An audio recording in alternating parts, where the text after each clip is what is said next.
where we're working with customers who might generate 1 million narratives every 2 weeks. But it also increases accuracy and reliability, because if a human comes to work and has a bit of a headache and doesn't do quite such a good job, but a computer never suffers from that. Mm-hmm.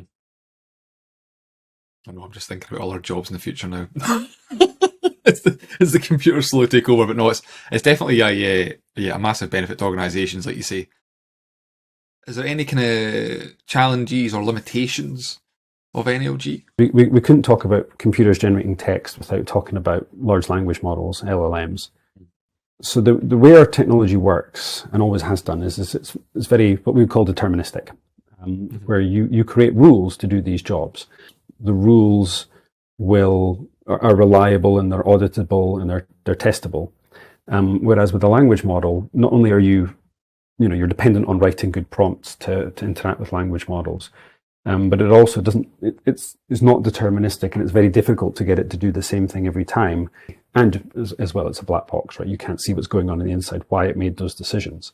So the evolution in our technology, where we're integrating language models, is not to say replace the data-driven part with language models, not to replace the narrative generation that happens in our engine with language models. But what you can use language models for is to say, I can look at the news, and I can look at internal documents that have been written, and I can summarize that information. Then we can trigger a language model, go and get news articles from sources that the end user trusts. So if you don't want to get your information from Fox News, you want it to get it from CNBC instead, then you've got the whole sort of view on reporting. Mm-hmm.